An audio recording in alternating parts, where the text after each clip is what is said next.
नमस्कार दोस्तों, क्या आप जानते हैं कि 1.5 सर्किट ब्रेकर स्कीम में डिफरेंट सिटीज के अंदर करंट डिस्ट्रीब्यूशन कैसे होता है जब दोनों फीडर चार्ज हो एक डायोड के अंदर, या जब तीनों ब्रेकर क्लोज हो तब करंट डिस्ट्रीब्यूशन किस टाइप से होता है, जब फीडर सिर्फ मेन ब्रेक के थ्रू चार्ज हो तब करंट डिस्ट्रीब्यूशन किस टाइप से होता है, और जब टाई ब्रेकर और मेन ब्रेकर एक साइड से चार्ज हो और दूसरा वाला मेन ब्रेकर आउट हो तब करंट डिस्ट्रीब्यूशन किस टाइप से होता है।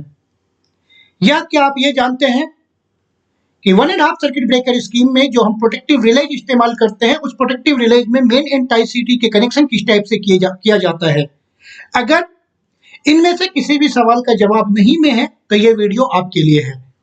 साथ ही साथ अगर आपके लिए इन सभी सवालों का जवाब हाँ में भी है तो भी ये वीडियो आपके लिए है, क्योंकि इस वीडियो से आप इस ट्यूटोरियल के समाप्त होने तक ये सीख पाएंगे कि 1.5 सर्किट ब्रेकर स्कीम में मेन एंड टाई सीटी के पैरेलल कनेक्शन किस टाइप से किया जाता है, कैसे उन पैरेलल कनेक्शंस को फाइनली प्रोटेक्टिव रिलेज के अंदर कनेक्ट किया जाता है, कैसे स्टार पॉइंट फॉर्म किया जाता है। साथ ही साथ मैं ये बता दूं कि इस वीडियो में जो भी कंसेप्ट बताए गए हैं उस कंसेप्ट को समझने के लिए आपको हमारे जो पिछले 2 वीडियोस थे जिसमें हमने ये बताया था कि क्यों स्टार पॉइंट हमेशा प्रोटेक्टिव रिलेज के साइड में ही फॉर्म किया जाता है, वो समझना भी बहुत आवश्यक होगा। इस वीडियो के अंदर मैं 1.5 सर्किट ब्रेकर स्कीम की कंप्लीट फुल डिटेलिंग में नहीं समझाने वाला हूं कि स्कीम कैसे वर्क करेगा, क्योंकि वो हमने पहले ही बस स्विचिंग स्कीम के अंदर देख लिया है। इस स्कीम के अंदर जो सीटी कनेक्शंस है आज हम सिर्फ उसी की बात करने वाले हैं। तो आइए अब बहुत ज्यादा समय व्यतीत न करते हुए हम सीधा आज के टॉपिक की शुरुआत करते हैं। और टॉपिक शुरुआत करने से पहले 2-3 चीजें आवश्यक है जो मैं बता देना चाहता हूं। सबसे पहला यह कि आज का जो ये सेशन है उसके अंदर जो स्लाइड प्रिपेयर किए गए हैं वो मेरे हैंड रिटन नोट्स है, उसको स्कैन करके और फिर पीपीटी के फॉर्म में लेकर के आया गया है। इसलिए कहीं कहीं पर ये प्रॉब्लम हो सकता है कि आपको राइटिंग समझने में प्रॉब्लम हो या कुछ चीजें ज्यादा विजिबल ना हो, तो उनको मैं एक्सप्लेन करने की कोशिश करूंगा। और अगर आप वीडियो को ध्यान से देखेंगे और अंत तक देखेंगे तो निस्संदेह ये सेशन समाप्त होने के बाद आप 1.5 सर्किट ब्रेकर स्कीम में करंट डिस्ट्रीब्यूशन के किसी भी प्रकार से कैसे करंट डिस्ट्रीब्यूशन होता है उसे समझने में आपको कोई प्रॉब्लम नहीं होगी। अगर आपको ये नहीं पता है कि 1.5 सर्किट ब्रेकर स्कीम में क्यों जब लाइन शटडाउन में है और मेन एंड टाई चार्ज है उसके बाद भी मेजरमेंट में एंड प्रोटेक्टिव रिलेज में क्यों करंट 0 वैल्यू आता है, जबकि बस बार रिले में और एलवीबी रिले में आपका बे का करंट विजिबल होता है। तो आइए अब हम इस वीडियो की शुरुआत करते हैं और उम्मीद करते हैं कि इस सेशन के समाप्त होने के बाद तक आपका फंडामेंटल कंसेप्ट इस वीडियो की शुरुआत होने के समय में जो था इस वीडियो के समाप्त होने के बाद उससे कुछ ना कुछ ज्यादा उसमें वृद्धि होगी। और अगर आप वीडियो को अंत तक देखेंगे तो निस्संदेह आप यहाँ से कुछ ना कुछ अवश्य एक्स्ट्रा सीख करके जाएंगे। तो आइए अब शुरुआत करते हैं। सबसे पहले जो हमारा ये फर्स्ट स्लाइड है उसके अंदर मैंने 1.5 ब्रेकर स्कीम नॉर्मल बना करके दिखाया हुआ है आपको। इस 1.5 ब्रेकर स्कीम में जैसा कि आप देख सकते हैं 2 हमारे पास बस बार है, बस 1 एंड बस 2। बस 1 और बस 2 के बीच में हमारे पास 4 फीडर्स कनेक्टेड है, F1, F2, F3 और F4। 3 ब्रेकर्स है दोनों बस के बीच में, और जो ये 3 ब्रेकर्स है उसके साथ ही 3 सीटी भी है। मेन बे 1 की सीटी को मैंने सीटी 1 से डेजिग्नेट किया हुआ है, मेन बे 2 का सीटी जो है वो सीटी 3 से डेजिग्नेट किया गया है, और टाई बे की सीटी को सीटी 2 से डेजिग्नेट किया गया है। एक बे जो होता है उस बे के अंदर आपके दोनों ब्रेकर और उसके दोनों साइड के आइसोलेटर प्लस सीटी तक जो मतलब हमारा 4 इक्विपमेंट है, ब्रेकर, दोनों साइड के आइसोलेटर और सीटी, इसको मिला करके एक बे कहते हैं। तो यहाँ पर अगर आप देखेंगे सीटी 1 ये फीडर 1 और फीडर 2 दोनों का मेन बे में जो सीटी यूज किया गया है वो है। सीटी 2 टाई सीटी है, फीडर 1, 2, 3, 4 जो भी हमारे कनेक्टेड है उनका जो टाई बे है उसका सीटी है। सीटी 3 फीडर 3 और फीडर 4 का जो मेन बे है उसका वाला सीटी है सीटी 3। F1 से F4 4 फीडर है, ये 4 फीडर कुछ भी हो सकते हैं, लाइन्स हो सकते हैं, आईसीटी हो सकते हैं या रिएक्टर हो सकते हैं। साथ ही साथ अगर आप यहाँ पर देखें तो सीटी 1 में प्राइमरी टर्मिनल्स P1 बस बार की साइड में है, जबकि P2 टर्मिनल्स ट्रांसमिशन लाइन या जो भी फीडर है उस साइड में है। CT2 जो कि टाई वे है उसका एक टर्मिनल फीडर 2 के साइड में है P2 और फीडर 4 के साइड में है P1। सेकंड और थर्ड सीटी जो हमारा है CT3 जो कि मेन वे 2 में लगा हुआ है, उसका P2 साइड बस बार साइड में है और P1 साइड हमारा फीडर साइड में। ये P1 P2 साइड किसी भी साइड में हो सकता है, ये ऐसा जरूरी नहीं है कि जिस साइड में मैं यहाँ पर दिखा रहा हूँ ऐसा ही होगा। ये एक्चुअली डिपेंड करता है कि आपका जब इक्विपमेंट इरेक्शन हो रहा है स्विच यार्ड में, तो उस टाइम पर हमने P1 P2 साइड किधर भी इरेक्ट करके रख सकते हैं। जब सीटी इरेक्शन कर रहे हैं तो वो फिक्स नहीं है कि आपको P1 इसी साइड में रखना है या P2 इसी साइड में रखना है। P1 और P2 किसी भी साइड में हो सकता है, लेकिन जिस साइड में हमारा P1 और P2 आएगा अब उसी के बेसिस पर कि P1 किस प्रोटेक्टेड ऑब्जेक्ट के साइड में है, तो उस प्रोटेक्टेड ऑब्जेक्ट का स्टार पॉइंट उसी साइड में फॉर्म होगा। और ये हमने अपने लास्ट सेशन में देखा हुआ है। तो अब हमारा नेक्स्ट आता है, जब इन्हीं को मैं आपको डिटेल में एक्सप्लेन करूंगा कि कैसे हम स्टार पॉइंट फॉर्म करते हैं। जो हमारे 1.5 ब्रेकर स्कीम्स होते हैं इसके अंदर हम स्टार पॉइंट को कैसे फॉर्म करते हैं। तो जैसे ये आप देखेंगे तो ये एक फुल स्कीम है जिसमें मैं दिखा रहा हूँ कि connection of main and tie सीटी फॉर कंप्लीट 1.5 CB स्कीम। अब ये बेसिकली क्या है कि यहाँ पर जो आपको SLD में दिख रहा था ये 3 फेज रिप्रेजेंटेशन है। 3 फेज रिप्रेजेंटेशन मीन्स यहाँ पर phase wise breaker, phase wise isolator, phase wise सीटी आपको नहीं दिखाया गया। ये कॉमन एक सिंगल लाइन डायग्राम है, इसी को अब हम 3 फेज के फॉर्म में यहाँ पर देख रहे हैं। यहाँ पर इस वीडियो के अंदर और ये आगे के जितने भी स्लाइड्स हैं उसमें एक बेसिक एजम्पशन ये है कि हम सिर्फ सीटी को दिखा रहे हैं, ब्रेकर को कहीं पर भी शो नहीं कर रहे हैं, ब्रेकर और आइसोलेटर्स को। और जो सीटी है उसके डेजिग्नेशन हम यूज कर रहे हैं। CT1 आपका मेन बे 1 का सीटी है, CT3 मेन बे 2 का सीटी है और CT2 जो है वो टाई बे का सीटी है। जब भी मैं कुछ भी आपको नहीं बता रहा हूँ कि आपके ब्रेकर की पोजीशंस क्या है, तो वो एज्यूम करके बनाया गया है कि उस कंडीशंस में सारे ब्रेकर्स क्लोज्ड है। जहां कहीं भी मैं किसी एक पर्टिकुलर ब्रेकर को ओपन दिखाऊंगा तो उस केस में मैं आपको बता दूंगा कि सपोज यहाँ पर टाई ब्रेकर अगर ओपन है तो मैं आपको वीडियो में ही वो स्लाइड में मेंशन है कि कहाँ पर मैं टाई ब्रेकर ओपन करके कंसीडर कर रहा हूँ, कहाँ पर मेन ब्रेकर ओपन है, कहाँ पर मेन ब्रेकर 2 ओपन है। तो ये सभी चीज एक एक करके डेजिग्नेटेड है। अब आपको अगर याद हो हमारा पिछला सेशन, तो वहां पर मैंने बताया था कि स्टार पॉइंट हमेशा प्रोटेक्टेड ऑब्जेक्ट के साइड में फॉर्म किया जाता है कि जिस साइड आपका प्रोटेक्टेड ऑब्जेक्ट होगा उसी साइड स्टार पॉइंट फॉर्म होगा। अगर ये आपको क्लियर नहीं है या आपका मिस हो गया है तो आप प्लेलिस्ट से वीडियो को देख सकते हैं। मैं ऐसे इसका डिस्क्रिप्शन बॉक्स में भी वीडियो का लिंक डाल दूंगा, आप वहां से भी उसको देख सकते हैं। तो यहाँ पर अगर आप देखें हमारे फर्स्ट स्लाइड में, तो जो हमारा प्रोटेक्टेड ऑब्जेक्ट है, हम अभी फीडर की बात कर रहे हैं, हम करंट डिस्ट्रीब्यूशन भी फीडर के लिए ही कर रहे हैं, ज्यादा कॉम्प्लिकेटेड नहीं बनाते, हम सारा कॉम्बिनेशन नहीं दिखा रहे हैं, यहाँ पर फीडर के लिए दिखा रहे हैं। तो आप देखेंगे CT1 के लिए जो फीडर वाला साइड है वो क्या है, P2 साइड में है, और जो CT2 है इसका भी P2 साइड में ही है। तो पहले CT1 की बात करते हैं। इसका प्राइमरी साइड P2 जो है वो प्रोटेक्टेड ऑब्जेक्ट साइड में है। दैट मीन्स कि जो हमें स्टार फॉर्म करना है वो किधर करना है, S2 साइड में करना है। तो अब आप देखें तो ये हमारा CT1 है, इसका ये P1 P2, सेकंड का P1 P2, थर्ड का P1 P2, और मैं P2 साइड में स्टार फॉर्म कर रहा हूँ। P1 साइड जो है वो मेरा नीचे डायरेक्ट आ जाएगा रिले के लिए, P1 साइड। सिमिलरली अब CT2 को अगर आप देखें तो CT2 को यहाँ पर CT2 जो है मतलब टाई सीटी का है, ये फीडर 2 के लिए भी काम आएगा, फीडर 4 के लिए भी काम आएगा। इसीलिए इसके मैं 2 कोर्स दिखा रहा हूँ अलग अलग, कोर 1 एंड कोर 2, और वो 2 कोर 1 कोर 2 को मैं CT2A और CT2B से डेजिग्नेट कर रहा हूँ। CT2A मीन्स टाई सीटी का कोर 1 और CT2B मीन्स टाई सीटी का कोर 2। अब टाई सीटी का वो वाला कोर, मतलब कोई भी कोर, अगर मान लीजिए हम 1 2 3 4 5 में से कोई भी कोर जो कि फीडर 2 के प्रोटेक्शन के लिए यूज कर रहे हैं, उसमें स्टार किधर बनेगा। अगर आप टाई सीटी को ध्यान से देखें तो टाई सीटी का P2 वाला साइड प्रोटेक्टेड ऑब्जेक्ट के साइड में है। तो दैट मीन्स टाई सीटी में भी हमें P2 पर स्टार बनाना है। अभी आप यहाँ पर देखें तो P2 में स्टार बना है, यही यहाँ पर दिखाया हुआ है। CT1 एंड CT2 है, दोनों में P2 पर स्टार फॉर्म किया है। तो CT star point is form towards protected feeder 1, main and tie सीटी आर कनेक्टेड इन पैरेलल। तो अभी यहाँ पर आप देखें तो ये तो दोनों का स्टार पॉइंट हो गया। फिर हम क्या करते हैं, मेन बे सीटी आर फेज और टाई बे सीटी आर फेज, इन दोनों को आपस में कनेक्ट किया, पैरेलल किया, और इसको जो है हम लेकर के आ जाते हैं अपने रिले के अंदर। तो हमारा मेन बे का आर फेज, टाई बे का आर फेज दोनों आपस में कनेक्ट हो गया। और कनेक्ट होने के बाद यहाँ पर ये थोड़ा सा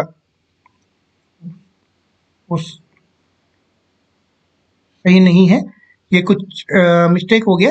ये सिंपल क्या है कि ये वाला जो है ये कनेक्शन यहाँ से है, आर फेज का कनेक्शन यहाँ पर है, and similarly Y phase main bay and Y phase tie bay, ये दोनों आपस में पैरेलल करने के बाद वाई फेज का कनेक्शन यहाँ पर है, और लास्ट में B phase main bay and B phase tie bay आपस में कनेक्ट करने के बाद बी फेज हमने यहाँ पर कनेक्ट कर दिया है। उसके बाद दोनों सिटी का मेन बे और टाई बे का जो सिटी है उसका स्टार पॉइंट को आपस में कनेक्ट करने के बाद वो रिले में न्यूट्रल में ला करके हमने कनेक्ट किया है। सिमिलरली अगर सेकंड फीडर की बात करें, फीडर 2 की, तो यहाँ पर आप देखेंगे कि अगर हम सेकंड फीडर की बात करें तो अब इस फीडर में क्या है, जो CT3 है उस CT3 का P1 साइड फीडर साइड में है। दैट मीन्स CT3 में स्टार पॉइंट किधर बनेगा, P1 साइड में। और अब इस CT2 जो टाई सिटी है उसका P1 साइड ही फीडर 4 के लिए यूज हो रहा है, तो इसमें भी CT2 में P1 पर स्टार बनाना है। तो यहाँ पर अगर आप देखें CT2B मीन्स टाई सिटी का वो वाला कोड जो फीडर 2 के लिए यूज हो रहा है, उसमें हम P1 पर स्टार फॉर्म करेंगे। तो P2 P1 था, P1 पर मैंने स्टार फॉर्म किया। और CT3 में भी अगर आप यहाँ पर ध्यान से देखें तो CT3 में भी P1 साइड फीडर की तरफ है, तो इसमें भी हमने P1 पर स्टार बना दिया। फिर उसके बाद इसको हमें रिले में लेके आना है, तो P1 दोनों स्टार स्टार को आपस में कनेक्ट कर दिया, ये न्यूट्रल हो गया और न्यूट्रल रिले के अंदर यहाँ पर कनेक्ट हो गया। R phase main CT, R phase tie CT, इन दोनों को आपस में कनेक्ट किया और कनेक्ट करने के बाद हम रिले में लेकर के आ गए। Similarly Y phase main CT, Y phase B CT connect किया और रिले में लेकर के आ गए, और लास्ट में B phase main CT, B phase tie CT, उसको कनेक्ट करने के बाद हम रिले में लेकर के आ गए। तो ये हमारा एक फुल स्कीम होता है जिसके अंदर हम क्या कर रहे हैं कि सिटी स्टार पॉइंट को फॉर्म करते हैं towards feeder side, main and tie city को हम कनेक्ट करते हैं पैरेलल में, और कनेक्ट करने के बाद रिले के अंदर इनपुट दे देते हैं। सिमिलरली फीडर 2 के लिए भी। और ये यहाँ पर जो रिले है वो रिले कुछ भी हो सकता है, डिस्टेंस प्रोटेक्शन रिले हो सकता है, अगर आपका डिफरेंशियल यूज हो रहा है तो डिफरेंशियल हो सकता है, ओवर करंट अर्थ फॉल्ट हो सकता है, कोई भी रिले हो सकता है, कनेक्शन वाइज सेम होगा, कनेक्शन वाइज कुछ चेंजेस नहीं आता है। अब हमारा केस 1, इस केस के अंदर हम क्या डिस्कस करने वाले हैं, हम डिस्कस कर रहे हैं कि लोड करंट का डिस्ट्रीब्यूशन कैसे होता है 1.5 CB स्कीम में, जहां पर कि अब हम बात करेंगे all CBs are in closed condition. हमारे जितने भी ब्रेकर्स है, मतलब जितने ब्रेकर का मतलब यहाँ पर क्या है कि अगर सपोज ये वाला ब्रेकर भी क्लोज है, सेकंड ब्रेकर भी क्लोज है, थर्ड ब्रेकर भी क्लोज है, तीनों ब्रेकर क्लोज है, इस फीडर में भी कुछ करंट चल रहा है, इस फीडर में भी कुछ करंट चल रहा है, तो हमारा मेन सिटी में करंट कैसे डिस्ट्रीब्यूट होगा, टाई सिटी में कैसे करंट डिस्ट्रीब्यूट होगा, सेकंड मेन सिटी में करंट कैसे डिस्ट्रीब्यूट होगा, और फाइनली रिले के अंदर करंट कैसे मेजर्ड होगा, ये हम अपने पहले केस में देखते हैं। तो अगर आप इसको ध्यान से देखें तो यहाँ पर ये एक एजम्पशन है, सिंपल हमने एज्यूम किया हुआ है कि फीडर 1 के थ्रू सपोज 1000 एम्पियर करंट जो है वो हमारे सबस्टेशन में इन हो रहा है। तो 1000 एम्पियर करंट फीडर 1 से आया, और यहाँ पर एक चीज है कि मैं ये वाला जो हमारा स्लाइड है इसके अंदर अब मैं 3 फेज फीडर को नहीं दिखा रहा हूँ, फीडर का एक ही कनेक्शन किया हुआ जिससे कि डायग्राम ज्यादा कॉम्प्लिकेटेड ना हो और समझने में आसानी हो। बाकी सारा सिटी कनेक्शन वगैरह जो है वो 3 फेज कनेक्शन ही है।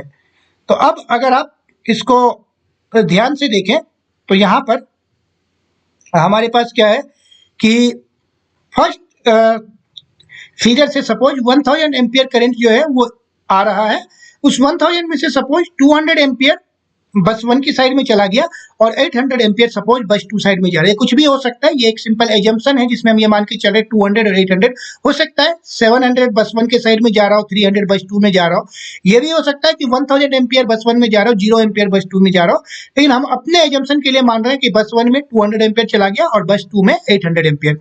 बस 2 में 800 एम्पियर जाने का मतलब क्या है कि ये जो सेकंड सिटी है मींस टाई सिटी, उससे 800 एम्पियर गया, तो ये 800 एम्पियर आपको यहाँ पर भी आ गया इस नोट पे। अब जो सेकंड फीडर है, मान लेते हैं कि सेकंड फीडर से 2000 एम्पियर करंट एक्सपोर्ट हो रहा है, तो 2000 एम्पियर करंट एक्सपोर्ट होने के लिए क्या होगा, 800 एम्पियर तो हमें यहाँ से मिल ही रहा था, ये 1200 एम्पियर बस 2 के थ्रू करंट आएगा, तो 1200 ampere plus 800 ampere total 2000 ampere feeder 2 में चला गया।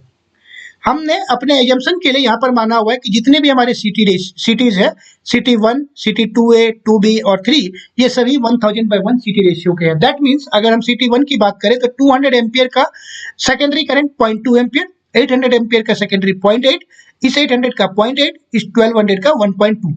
नाउ अगर आपको लास्ट सेशन याद है तो वहां पर मैंने बताया था कि जब हमारा करंट P1 से इन होगा तो सेकेंडरी साइड में S1 से आउट होता है। यहाँ पर करंट P1 से आउट हो रहा है, दैट मींस सेकेंडरी साइड में करंट S1 से इन होगा। तो दैट मींस अगर मैं सेकेंडरी साइड की सिर्फ बात करूं तो यहाँ पर करंट इस साइड से इन होगा। सिमिलरली सेकेंड सिटी में यहाँ पर आप देखें तो करंट P1 से आउट हो रहा है, इधर भी सेकेंडरी में S1 साइड से करंट इन होगा।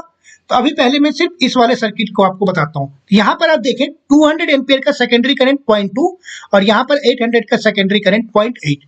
ये 0.2 एम्पियर करंट यहाँ से गया इस स्टार पॉइंट में, यहाँ पर आया, इस नोड पर 0.2 एम्पियर आ गया।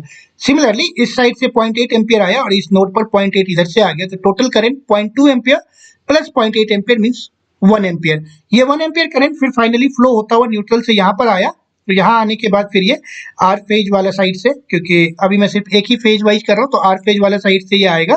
वाई बी में तो कोई करंट है नहीं, आर फेज वाले साइड से ये करंट निकला। ये यहाँ पर निकलने के बाद अगर आप देखें ये 1 एम्पियर यहाँ पर आने के बाद अब आपको क्या है, इस साइड में 0.2 चाहिए, तो ये 0.2 एम्पियर करंट इधर वाले साइड में चला गया सिटी 1 के लिए, और बाकी 0.8 करंट यहाँ से निकला और इस टाइप से सेकेंड सिटी में चला गया। तो अब अगर आप यहाँ पर देखें इस नोड के ऊपर 0.2 प्लस 0.8 1 एम्पियर करंट ये यहाँ से चला गया, 0.8 जिस सिटी में जाना था सिटी 2 में वहां पे चला गया और सिटी 1 में 0.2 है। रिले के साइड में हमारा क्या हो रहा है कि करंट जो है वो न्यूट्रल के साइड से इन हो रहा है और फेज के साइड से आउट हो रहा है। अगर आपको लास्ट सेशन याद हो तो मैंने बताया था कि जब phase two neutral current flow होता है रिले में तो वो उसे फॉरवर्ड समझता है। अगर current neutral two phase flow हो रहा है तो उसको वो रिवर्स समझेगा। रिवर्स समझने का यहाँ पर क्या मतलब है, अगर ये मेजरमेंट की बात हो रही है तो अभी रिले को क्या लगेगा कि पावर जो है वो रिवर्स डायरेक्शन में है। रिवर्स डायरेक्शन मतलब हमारे बस पे पावर फ्लो हो रहा है, और एक्चुअल में अगर आप देखें तो यहाँ पर वही है कि पावर इंपोर्ट हो रहा है, रिमोट साइड से हमारे यहाँ पर पावर इंपोर्ट हो रहा है, तो रिले भी वही डिटरमिन कर रहा है। अगर सिटी पोलैरिटी करेक्ट है तो इसमें कोई प्रॉब्लम नहीं है। अब आते हैं सेकेंड फीडर पे। सेकेंड फीडर में अगर आप देखें ये 1200 एम्पियर करंट था, इसका 1000/1 सिटी रेशियो है, तो इसका secondary current 1.2 ampere. Similarly second में 800 एम्पियर, उसका सेकेंडरी करंट 0.8 एम्पियर। अब यहाँ पर करंट क्या है, P1 से करंट इन हो रहा है। P1 से अगर करंट इन हो रहा है तो सेकेंडरी साइड में S1 से करंट आउट होगा। 800 का सेकेंडरी करंट 0.8 और ये S1 साइड से आउट हो गया, इस टाइप से करंट फ्लो होगा। सेकंड केस में करंट P1 से इन हो रहा है, यहाँ भी S1 से आउट होगा, और कितना आउट होगा 1200 divide by 1000 that means 1.2 ampere. तो ये 1.2 एम्पियर आया, दैट मींस यहाँ से स्टार वाली साइड में 1.2 एम्पियर फ्लो होना है और इस वाले स्टार वाले साइड में 0.8 फ्लो होना है। तो अगर मैं इस नोड की बात करूं, यहाँ पर जो करंट आ रहा है 1.2 एम्पियर इधर के लिए चाहिए, 0.8 यहाँ के लिए, तो total 0.8 plus 1.2 means 2 ampere. Now यहाँ से देखें तो 1.2 एम्पियर करंट आया, ये 1.2 1.2 1.2 1.2 आपके इस नोड पर आ गया। सॉरी ये भी गलत है, ये यहाँ पर जो कनेक्शन होगा ये बी फेज वाले पे होगा, तो ये आपका 1.2 एम्पियर प्लस 0.8 जो इस साइड से आ रहा है, तो दोनों मिलकर के 1.2 प्लस 0.8 2 एम्पियर। ये 2 एम्पियर करंट आर फेज में यहाँ से आया और ये न्यूट्रल से होता हुआ फिर इस नोड पर जाने के बाद ये 2 एम्पियर करंट न्यूट्रल से होता हुआ इस टाइप से आगे निकल गया और यहाँ पर इस नोड पर 1.2 एम्पियर सिटी 3 के लिए और 0.8 एम्पियर सिटी 2B में चला गया। तो अब आप यहाँ पर अगर देखें तो करंट का डायरेक्शन क्या है, रिले के अंदर या ये मेजरमेंट ब्लॉक के अंदर आर फेज से करंट इन हो रहा है और न्यूट्रल साइड से करंट आउट हो रहा है, that means current phase two neutral flow हो रहा है। अब इस डायरेक्शन का मतलब क्या है कि करंट फॉरवर्ड डायरेक्शन में जा रहा है। Forward means power flow forward direction में है, दैट मींस अगर आप यहाँ पर देखें तो पावर जो है हमारे बस से आगे एक्सपोर्ट हो रहा है और यही एक्चुअल में हो भी रहा है। इस फीडर की अगर बात करें तो पावर एक्सपोर्ट हो रहा है, वही हमारा रिले भी मेजर कर रहा है, that means city polarity correct है, करंट डिस्ट्रीब्यूशन करेक्ट है और यहाँ पर हमारा फर्स्ट केस जो है वो कंप्लीट होता है। आप इसको एक बार खुद से ड्रॉ करेंगे तो और अच्छे से आपको क्लियर हो जाएगा। अभी हम नेक्स्ट केस पे आते हैं। नेक्स्ट केस है और हमारा सेकंड केस है। सेकंड केस में अब हम क्या कर रहे हैं, अभी भी हम करंट डिस्ट्रीब्यूशन फीडर 1 की बात कर रहे हैं। यहाँ पर हमने एक ही में आपको दोनों फीडर के अंदर करंट डिस्ट्रीब्यूशन बताया था, फीडर 1 और फीडर 2 में, जबकि हमारा city star point correctly formed है। नेक्स्ट केस है, इसमें हमारा सिटी स्टार पॉइंट जो है वो सपोज किसी एक सिटी का city star point incorrect form हो गया है। तो जो इस केस में मैंने बताया था, मैंने दोनों फीडर के अंदर आपको करंट डिस्ट्रीब्यूशन बताया कि फीडर 1 से कुछ करंट इंपोर्ट हो रहा है, फीडर 2 में कुछ करंट एक्सपोर्ट हो रहा है, हमारा सभी सिटी पोलैरिटी करेक्ट है, सभी स्टार पॉइंट करेक्टली फॉर्म्ड है, तो करंट डिस्ट्रीब्यूशन कैसे कैसे होता है। अभी वाला जो केस है, अब मैं दोनों फीडर को एक साथ कंसीडर नहीं करूंगा क्योंकि वो ऑलमोस्ट सेम ही होता है, करंट डिस्ट्रीब्यूशन समझने के लिए सेम है। हम एक एक फीडर लेकर के चलेंगे एक बार में और उसको अच्छे से समझने की कोशिश करेंगे, क्योंकि अगर आपको एक फीडर क्लियर हो जाता है तो दूसरे फीडर में भी ऑलमोस्ट सेम ही कंसेप्ट यूज होगा और सेम कंसेप्ट से आप निकाल भी सकते हैं। अब हम जो इस केस में कर रहे हैं, हम फीडर 1 से करंट कैलकुलेट करेंगे, फीडर 1 का करंट कैसे कैसे डिस्ट्रीब्यूट होगा केस थोड़ा कॉम्प्लिकेटेड है और वो ये है कि मैंने सिटी का जो स्टार पॉइंट है वो एक सिटी का स्टार पॉइंट इनकरेक्ट फॉर्म कर दिया है। तो अब क्या होगा, तो यहाँ पर अगर आप देखें ये एग्जैक्टली सेम केस है लास्ट वाला ही, सिर्फ डिफरेंस क्या है कि CT1 का स्टार पॉइंट तो ठीक है, इसमें देखेंगे तो P2 साइड में ऑब्जेक्ट है, प्रोटेक्टेड ऑब्जेक्ट जिसको हम प्रोटेक्ट कर रहे हैं ट्रांसमिशन लाइन को, और P3 साइड में ही स्टार पॉइंट फॉर्म है। टाई सिटी में जो रिले है उसके लिए फीडर P2 साइड में है, बट मैंने स्टार पॉइंट अब फॉर्म कर दिया है P1 साइड में, जो कि कुछ गलत हो गया इसके कारण से P1 साइड में है।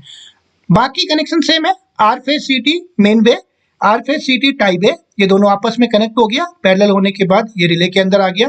Same way Y phase CT main bay, Y phase CT tie bay, आपस में कनेक्ट होने के बाद इसका एक वायर रिले में आ गया। बी फेज सिटी मेन बे, B phase CT tie bay, आपस में कनेक्ट होने के बाद इसका एक टर्मिनल रिले पे आ गया। और मेन वे का स्टार पॉइंट, टाई बे का स्टार पॉइंट, दोनों को आपस में कनेक्ट कर लिया न्यूट्रल, और न्यूट्रल हमने रिले पे कनेक्ट कर दिया है।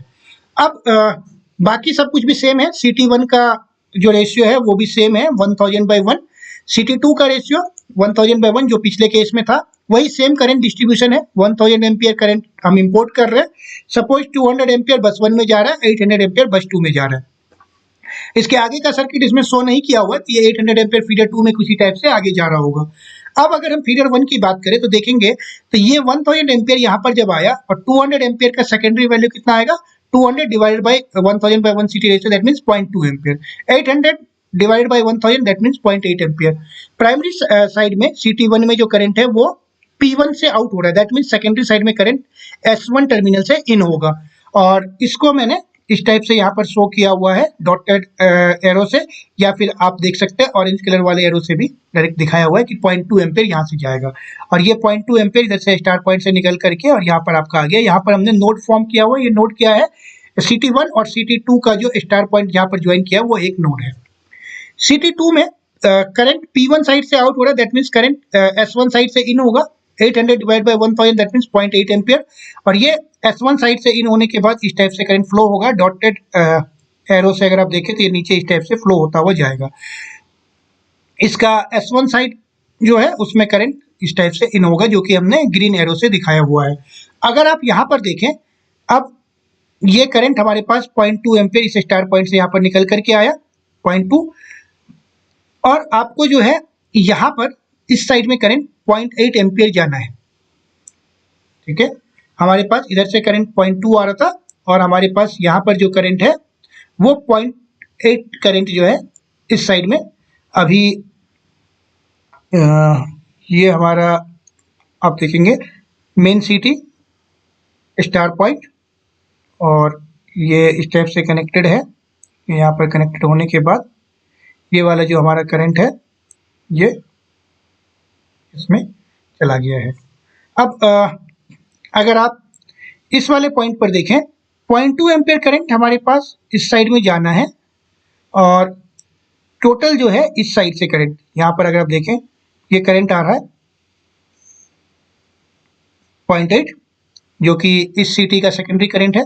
तो 0.8 एम्पियर करंट इस नोड पर आया, उसमें से 0.2 एम्पियर करंट हमारा यहाँ पर चला गया CT1 के लिए। तो CT जो रिले के लिए अब करंट आ रहा है वो कितना आएगा, 0.8 एम्पियर टोटल करंट नोड पर आया, उसमें से 0.2 निकल गया, दैट मींस 0.6। तो ये 0.6 हमारे पास यहाँ पर आया, आर फेज से करंट इन हुआ, न्यूट्रल से 0.6 एम्पियर यहाँ पर गया, और ये 0.6 एम्पियर प्लस इस साइड से जो 0.2 आ रहा था, ये दोनों मिलकर के 0.8 आपका इस सिटी में रोटेट हो गया सेकेंडरी सर्किट में। तो आप देखें तो जो सिटी के अंदर है, सिटी में तो करंट सेम चल रहा है, फर्स्ट सिटी में 200 की करस्पॉन्डिंग 0.2, सेकंड सिटी में 800 की करस्पॉन्डिंग 0.8, लेकिन रिले साइड में अब क्या हो रहा है कि जो करंट है वो करंट फ्लो हो रहा है ओनली 0.6। तो दैट मींस अगर रिले में सिटी रेशियो 1000/1 है तो ये कितना रीड कर रहा है, 600, जबकि एक्चुअल पावर फ्लो कितना था, 1000 एम्पियर। तो जैसे ही आपने सिटी का स्टार पॉइंट गलत फॉर्म किया, तो सबसे पहला प्रॉब्लम क्या है कि एक तो रिले जो है अब डिफरेंस मेजर कर रहा है, जो कि इसको समेशन मेजर करना था, डिफरेंस करंट मेजर कर रहा है, और difference current 800 minus 200, that means 600 ampere relay measure कर रहा है। तो पहली बात तो मेजरमेंट वैल्यू में गलती है, और दूसरा अगर आप देखें तो ये 0.6 एम्पियर करंट फ्लो कैसे है, R2N, that means phase two neutral side में, दैट मीन्स फॉरवर्ड साइड में। तो ये रिले अभी क्या सेंस कर रहा है कि पावर फ्लो जो है वो फॉरवर्ड डायरेक्शन में, दैट मीन्स पावर एक्सपोर्ट हो रहा है, जबकि एक्चुअल में पावर इंपोर्ट हो रहा था। तो यहाँ पर जैसे ही हम सीटी स्टार पॉइंट गलत फॉर्म करते हैं तो दो प्रॉब्लम्स होती है। पहला, मेजरमेंट वैल्यूज गलत आता है, और सेकंड, डायरेक्शन भी गलत हो सकता है। डायरेक्शन गलत हो सकता है का मतलब क्या है कि डायरेक्शन जरूरी नहीं है कि हर बार गलत ही हो। आपका ऐसा भी हो सकता है कि अगर ये करंट मान लीजिए इस सिटी से 200 गया और इस सिटी से 800 है, तो उस केस में डिफरेंस 600 ही रहेगा, बट करंट डायरेक्शन अब रिवर्स हो जाएगा और आपको करंट जो है वो दिखाई देगा कि करंट तो हम इंपोर्ट कर रहे हैं बट मैग्नीट्यूड कम है।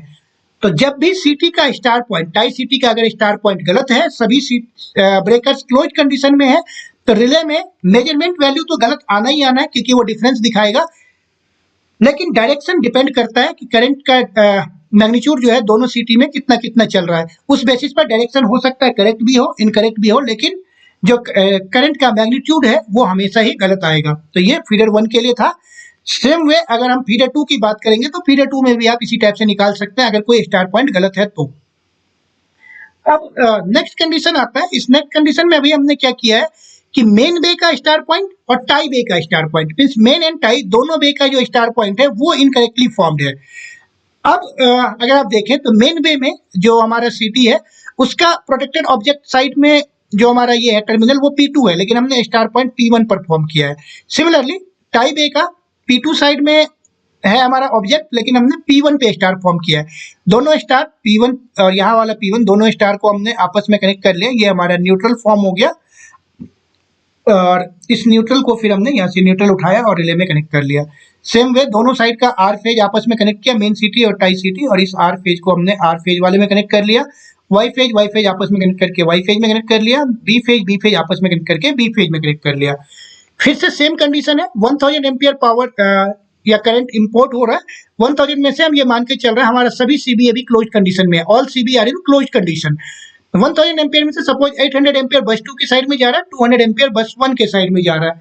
200 एम्पियर का corresponding secondary value 1000/1 CT ratio के हिसाब से 0.2 एम्पियर। 800 एम्पियर का secondary value 800 divide by 1000 divide by 800 divide by 1000 that is 0.8 ampere. अब यहाँ पर करंट P1 से आउट हो रहा है, दैट मींस S1 से इन होगा, तो ये करंट हमारा S1 से इन होगा, कितना इन होगा 0.2 एम्पियर। तो 0.2 एम्पियर करंट S1 से हमारा इन हो गया, और इस टाइप से यहाँ पर S1 वाले साइड में जो करंट है वो आपका चलता हुआ दिखेगा। सेम वे जो सेकंड वाला है, सेकंड वाले में करंट P1 से आउट हो रहा है कितना 800 एम्पियर, दैट मींस S1 से 0.8 करंट इन होगा। तो ये अगर आप देखें तो हमारा इस टाइप से S1 से 0.8 एम्पियर करंट इन हुआ। तो अगर हम इस नोड पे बात करें तो 0.2 ampere current from CT1, 0.8 ampere current from CT2, तो टोटल करंट 0.2 प्लस 0.8 1 एम्पियर। तो ये 1 एम्पियर इस टाइप से फ्लो होता हुआ आपके यहाँ पे रिले पर आया। रिले के फेज साइड से करंट 1 एम्पियर इन हुआ, न्यूट्रल साइड से 1 एम्पियर आउट होगा, और यहाँ आने के बाद अब आपके पास इस करंट को दो पार्ट में डिवाइड होना है। एक पार्ट में करंट 0.2 डिवाइड हो जाएगा और वो करंट हमारा यहाँ से न्यूट्रल के थ्रू इसमें आ जाएगा। दूसरा करंट 0.8 एम्पियर और ये स्टार पॉइंट की तरह इस सिटी में चला जाएगा। तो अगर आप देखें तो अभी क्या हो रहा है कि जो रिले है, रिले के अंदर करंट 1 एम्पियर ही मेजर हो रहा है। 1 एम्पियर मींस अगर आप सिटी रेशियो 1000 है तो रिले जो है 1000 एम्पियर करंट फ्लो हो रहा है और रिले भी 1000 एम्पियर ही मेजर कर रहा है। बट प्रॉब्लम क्या है, प्रॉब्लम ये है कि करंट का जो फ्लो है वो R2N है। R2N मींस करंट जो है ये फॉरवर्ड डायरेक्शन में देख रहा है, दैट मींस ये करंट जो है पावर को एक्सपोर्ट फॉर्म में देख रहा है। तो रिले के लिए जब पावर इंपोर्ट हो रहा है तो वो उस पावर को एक्सपोर्ट फॉर्म में दिख रहा है। तो अगर आपका मेजरमेंट है तो मेजरमेंट के डायरेक्शन इनकरेक्ट आएंगे। अगर आपका रिले है तो रिले के लिए भी ये प्रॉब्लम क्रिएट करता है डायरेक्शनल मेजरमेंट में। तो इस टाइप से हम देखते हैं कि अगर मेन एंड टाई सिटी का पोलैरिटी उल्टा है, दोनों सिटी का अगर पोलैरिटी उल्टा है, मेजरमेंट ठीक होगा लेकिन जो हमारे डायरेक्शंस है वो गलत होंगे। अगर एक सिटी का पोलैरिटी गलत है तो उस केस में हमारा आपका ये प्रॉब्लम होगा कि जिस सिटी का पोलैरिटी गलत है उस सिटी में ही अगर करंट ज्यादा चल रहा है तो आपके डायरेक्शंस इनकरेक्ट आएंगे, लेकिन मैग्नीट्यूड तो हमेशा ही गलत आएगा। नेक्स्ट केस अब हम जो करने वाले हैं उसमें हम बात करेंगे कि अगर एक सीबी शटडाउन में हो और स्टार पॉइंट सही है तो कैसे काम करेगा, एक सीबी शटडाउन में है और स्टार पॉइंट गलत है तो कैसे काम करेगा। लेकिन इसको हम सेपरेट सेशन में करेंगे। क्योंकि अगर हमने इसी सेशन में किया तो हमारा सेशन अननेसेसरली लेंदी हो जाएगा और फिर कंसेप्ट को समझना थोड़ा सा डिफिकल्ट हो जाएगा, क्योंकि ये कंसेप्ट देखने में सिंपल है लेकिन आपको समझ तभी आएगा जब आप इस सर्किट को खुद से ड्रॉ करेंगे और ड्रॉ करने के बाद आप करंट कैलकुलेशंस करेंगे अलग अलग पॉइंट पर। तो अगर आप अलग अलग पॉइंट पे करंट कैलकुलेट नहीं कर पा रहे तो फिर समझना डिफिकल्ट हो जाएगा, क्योंकि ये थ्योरेटिकल नहीं है। जितना प्रैक्टिकली आप इंप्लीमेंट करेंगे, जितना प्रैक्टिकली समझने की कोशिश करेंगे, उतना ही आसानी से समझ में आएगा। इसीलिए इस सेशन को हम यहीं पर रखते हैं। होपफुली इस सेशन में जो बताया गया है वो आपको क्लियर होगा। इसी को हम पार्ट 2, पार्ट 3 और अगर हो सके तो पार्ट 4 तक जाएंगे, जहां पर हम अलग अलग कंडीशंस अब क्रिएट करेंगे कि सपोज मेन बेस शटडाउन में है तो करंट कैसे कैलकुलेट करेंगे, टाई बेस शटडाउन में है तो करंट कैसे डिस्ट्रीब्यूट होगा और कैसे कैलकुलेट करेंगे, एक का स्टार पॉइंट उल्टा है लेकिन वो बेस शटडाउन में है तो क्या होगा, स्टार पॉइंट उल्टा है और बेस शटडाउन में नहीं है, वो केस हमने देख लिया है। फिर ये सभी तो नॉर्मल मेजरमेंट है। जब फॉल्ट आएगा तो फॉल्ट के केस में डायरेक्शन कैसे डिटरमिन होता है, करंट कैसे डिटरमिन किया जाता है, फॉल्ट के केस में क्यों ऐसा होता है कि फीडर 1 का फॉल्ट है तो फीडर 2 उस फॉल्ट को रिवर्स डायरेक्शन में देखता है, ये भी हम बात करेंगे। अगर 10 बार फॉल्ट है तो क्यों दोनों रिले उसको रिवर्स डायरेक्शन में फॉल्ट को देखता है। तो ये सभी चीजें हम एक एक करके अलग अलग सेशंस में देखेंगे और जैसे जैसे इन चीजों को हम देखेंगे होपफुली आपको अच्छे से क्लियर होता जाएगा। और अगर आप लास्ट तक जुड़े रहते हैं तो काफी अच्छे से इन कंसेप्ट को समझ सकते हैं और समझने के बाद आप इसे इंप्लीमेंट भी कर सकते हैं। तो होपफुली इस सेशन में जो बताया गया है वो आपको क्लियर होगा और बहुत ज्यादा अब हम आपका समय ना व्यर्थ करते हुए यहीं पर इस सेशन को समाप्त करते हैं। मिलेंगे अगले सेशन में इसी टॉपिक के कंटिन्यूएशन में। तब तक आप इसको देखिए, रिवाइज करिए और प्रैक्टिस करिए। और अगर वीडियो का कंटेंट अच्छा लगा हो तो आप ज्यादा से ज्यादा लोगों के साथ शेयर करिए, जिससे कि वो भी इन सब कंसेप्ट के साथ अवगत हो सके। तो थैंक यू, मिलते हैं नेक्स्ट सेशन में, तब तक के लिए बाय बाय।